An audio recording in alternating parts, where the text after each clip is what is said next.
नमो अरिहन्ताणं नमो सिद्धाणं नमो आयरीयाणं नमो उवज्झायाणं नमो लोये सव्यसाहुडं मङ्गलं भगवान् वीरो मङ्गलं गौतमो गणी मङ्गलं कुन्दकुन्दाद्यो जैनधर्मोऽस्तु मङ्गलम् सर्वमङ्गलमाङ्गल्यं सर्वकल्याणकारकं प्रधानं सर्वधर्माणां जैनं जयतु शासनम्।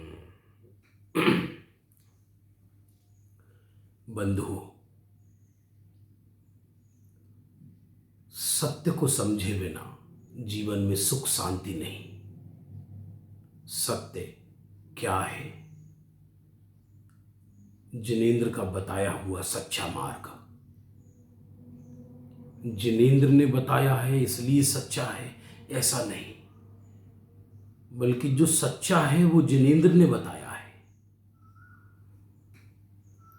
इस अनादि अनंत विश्व में द्रव्य व्यवस्था को हम समझ रहे थे।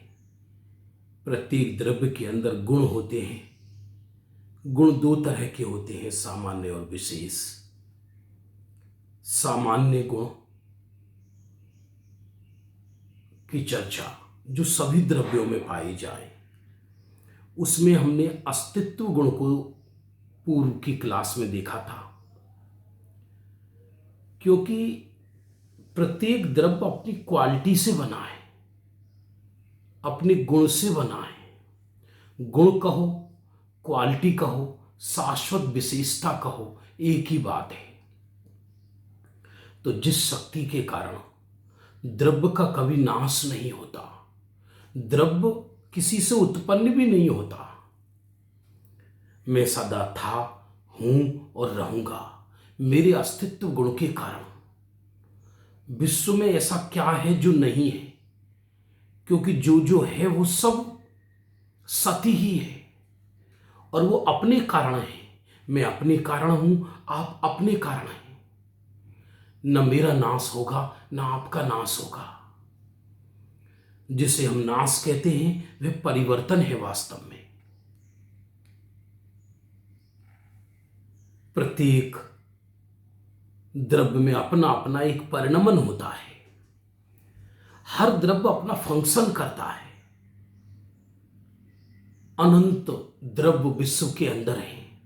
द्रव्यों के मेले का नाम ही विश्व है।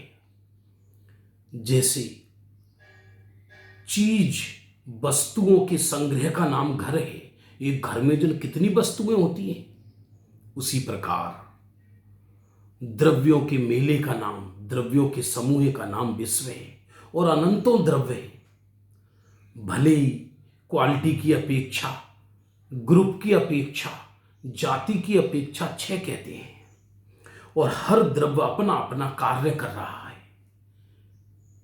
अस्तित्व गुण ये कहता है कि कोई द्रव्य नष्ट नहीं होता, कोई द्रव्य किसी दूसरे की मेहरबानी नहीं है।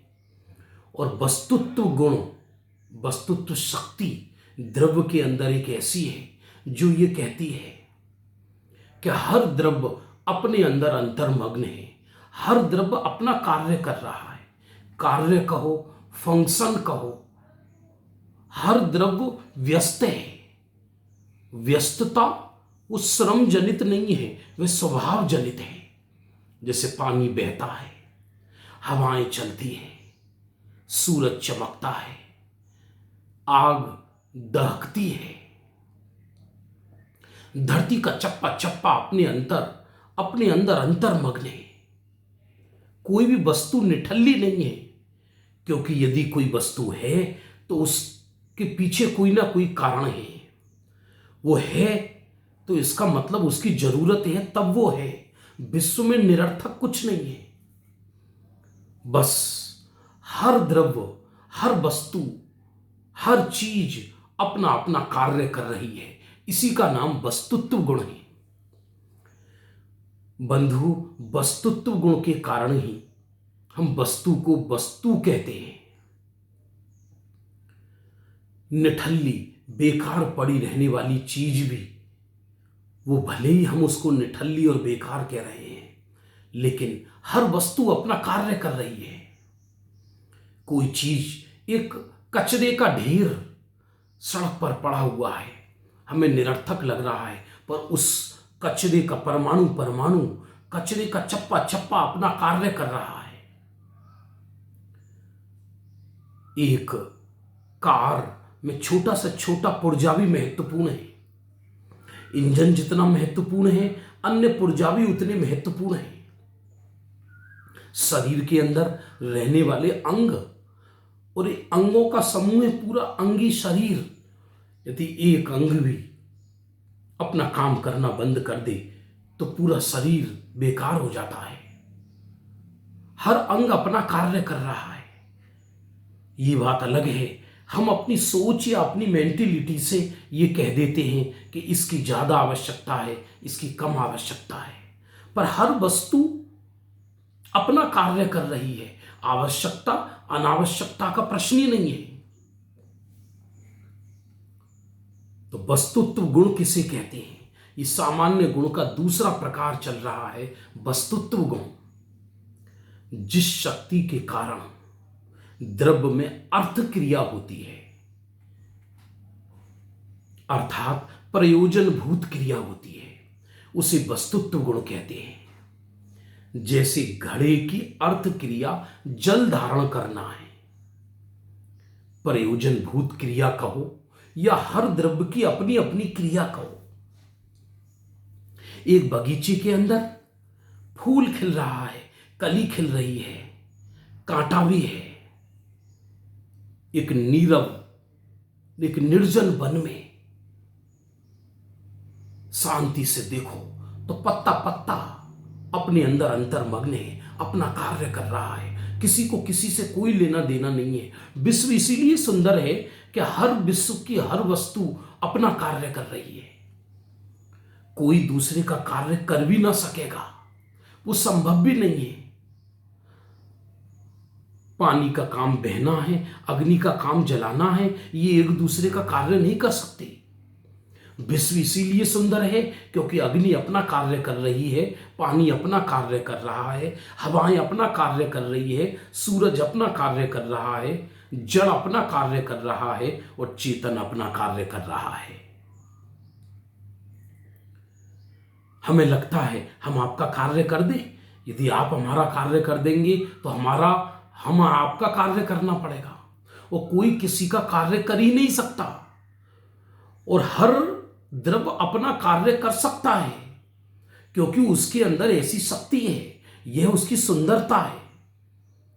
हवाओं को चलने के लिए किसी दूसरों की सहायता लेनी पड़े तो वो कैसी हवा, सूरज को चमकने के लिए किसी दूसरे की सहायता लेनी पड़े तो कैसा सूरज, आत्मा को जानने के लिए किसी की सहायता लेनी पड़े तो कैसी आत्मा।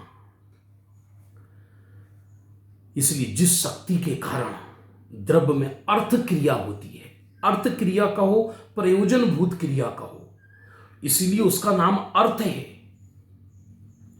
अनर्थ कुछ है ही नहीं विश्व में, निरर्थक कुछ है ही नहीं विश्व में।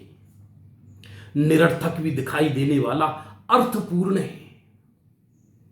हमें लगता है ये संसार ना होता तो कैसा होता, लेकिन ये संभव नहीं है। यदि संसार ना होता तो मोक्ष भी नहीं होता, यदि संघर्ष ना हो तो संघर्ष विराम भी ना हो, यदि दुख ना हो तो सुख भी ना हो। ये सब प्रतिपक्षी है। यदि नरक की कल्पना ना हो तो स्वर्ग भी ना हो। हमें लगता है सड़क पे पड़ा हुआ मल बेकार है, बेकार नहीं है। वो मल भी बहुत सारे पुद्गल परमाणुओं का स्कंध है, उसके अंदर अपनी क्रिया हो रही है। वो मल कई दिनों में पड़े पड़े रहकर खाद बन जाएगा, खाद मिट्टी में समा जाएगी, उसमें से बीज अंकुरित होगा, सुंदर फल लगेंगे, फिर वो हमारे पेट में जाएंगे। हर द्रव्य अपना कार्य कर रहा है, जड़ द्रव्य अपना कार्य कर रहा है, चेतन द्रव्य अपना कार्य कर रहा है, और प्रत्येक द्रव्य की अपनी एक स्वयमेव ऑटोमेटिक अनादि निधन क्रिया होती है। उसी का नाम अर्थ क्रिया कहते हैं। आत्मा सुख में दुख में, हानि में लाभ में, जीवन में मरण में, स्वर्ग में नरक में, निगोद में मोक्ष में आत्मा का कार्य जानना है। वो आत्मा की अर्थ क्रिया है। यदि आत्मा पुद्गल का कार्य करने लगे तो फिर पुद्गल आत्मा का कार्य करने लगेगा, तो फिर तो विश्व के अंदर कोई कार्य निर्धारित ही नहीं रहा, तो विश्व के अंदर अनाचार मच जाएगा, और अनाचार मच गया तो विश्व का नाश हो जाएगा। विश्व इसीलिए सुंदर है क्योंकि वो अनादि निधन है। विश्व इसीलिए सुंदर है क्योंकि वो ऑटोमेटिक है, स्वचलित है, किसी ईश्वर के द्वारा चलित नहीं है। क्योंकि जो ईश्वर किसी द्रव्य को चलाए तो बिना इच्छा के चलाना संभव नहीं है। इच्छाएं कभी भी बिगड़ सकती हैं, माथा कभी भी बिगड़ सकता है किसी का। इसलिए विश्व स्वचलित है, और उसका स्वचलित अनादि निधन सिद्धांत यही है। क्या है कि हर द्रव्य अपना कार्य कर रहा है। होता स्वयं जगत परिणाम, मैं जग का करता क्या काम, दूरे हटो परिकृत परिणाम, सहजानंद रहूं अभिराम। एक नीरव आकाश में बैठकर विचार करो शांति से, पूरे विश्व को दार्शनिक बनकर देखो, माथे को हल्का करके देखो, तो विश्व का चप्पा चप्पा अपना कार्य कर रहा है। धर्म द्रव्य अपना कार्य कर रहा है, अधर्म अपना कार्य कर रहा है, आकाश अपना कार्य कर रहा है, काल अपना कार्य कर रहा है, पुद्गल अपना कार्य कर रहा है, जीव अपना कार्य कर रहा है। हर द्रव्य और वो कार्य का निर्धारण किसी ईश्वर ने नहीं किया, वो स्वचलित है। क्योंकि यदि ईश्वर कार्य का निर्धारण करता छहों द्रव्यों का कि तुम्हें ये करना है, तुम्हें ये करना है, तो इसके लिए विश्व की शुरुआत होना आवश्यक थी। क्योंकि विश्व तो शुरू से ही, सदा से ही, अनादि अनंत ही है ना। और विश्व का हर द्रव्य प्रति समय अपना कार्य कर रहा है, उसमें पर्याय हो रही है ना प्रतिपल। कोई द्रव्य किसी समय खाली है ऐसा कहां है? ये जो हाथ हिल रहा है ये मेरी क्रिया नहीं है, ये पुद्गल की क्रिया है, ये पुद्गल की प्रयोजनभूत क्रिया है। ये जो मैं बोल रहा हूं ये मेरी क्रिया नहीं है, ये पुद्गल की प्रयोजनभूत क्रिया है। मेरी क्रिया तो जानना है क्योंकि मैं जीव हूं। पुद्गल का अर्थ क्रिया पूरन गलन है, उत्पन्न होना नष्ट होना। मेरी अर्थ क्रिया जानना देखना है। बस ज्ञातृत्व ये मेरी क्रिया है, मैं सदा मेरी ही क्रिया करता हूं। चेतन चेतन की क्रिया करता है, जड़ जड़ की क्रिया करता है। न जड़ कभी चेतन की क्रिया करता है, न चेतन कभी जड़ की क्रिया करता है।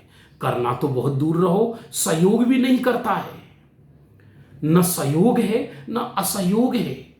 वस्तु स्वभाव में सहयोग असहयोग ये एक मेंटली सोच मात्र है। न पुद्गल जड़ को सहयोग करता, न जड़ पुद्गल को सहयोग करता।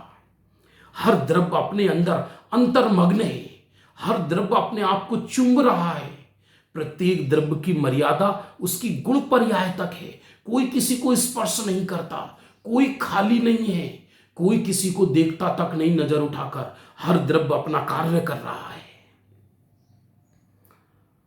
यदि सागर सूरज के विषय में सोचने लगे, सूरज सागर के विषय में सोचने लगे, हवा पानी के विषय में सोचने लगे, पानी हवा के विषय में सोचने लगे, तो विश्व की व्यवस्था ही बिगड़ जाएगी। प्रातः उठती ही चिड़ियाएं चहकती हैं, हवाएं चलती हैं, पानी बहता है, सूरज निकलता है, चांद अस्त होता है। ये सब समय पर होता है अपने अपने। क्यों? क्योंकि सब अपना अपना कार्य कर रहे हैं। यदि कोई दूसरे के कार्य में झांकने लगे तो व्यवस्था ही गड़बड़ा जाएगी। कितनी भी बारिश हो, पतझड़ में पत्ते झड़ेंगे ही। कितनी भी सूखा पड़े, लेकिन सावन के समय पत्ते कुछ खिलेंगे ही खिलेंगे। वो समय पर हर द्रव्य अपना कार्य करता है, हर द्रव्य के अंदर उसकी अपनी अर्थ क्रिया होती है, उसी से वो वस्तु कहलाता है, उसी से वो प्रयोजनभूत है। कोई खाली नहीं है विश्व में। ये एक बहुत आश्चर्यकारी दार्शनिक गुण है बंधु, वस्तुत्व गुण बहुत दार्शनिक गुण है। पूरी फिलॉसफी टिकी है इस पर, पूरी फिलॉसफी टिकी है। लगता है हमको एक द्रव्य दूसरे में, शरीर के साथ ये आत्मा है, आत्मा अपनी प्रयोजनभूत क्रिया कर रही है, जान रही है, और शरीर अपना प्रयोजनभूत कार्य कर रहा है। सोते समय भी शरीर अपना कार्य कर रहा है, आत्मा अपना कार्य कर रहा है। इसी का नाम वस्तुत्व गुण है। इसलिए जिस शक्ति के कारण द्रव्य में प्रयोजनभूत क्रिया हो, अर्थ क्रिया हो, उस कारण उसको वस्तुत्व गुण, उस गुण को वस्तुत्व गुण कहते हैं। जैसे घड़े का काम जल धारण करना है, आत्मा का काम जानना है, सूरज का काम चमकना है, आग का काम दहकना है, पवन का काम बहना है। बस इस वस्तुत्व गुण की विशेष दार्शनिक चर्चा कल करेंगे। अभी समय हो गया। जय जिनेंद्र।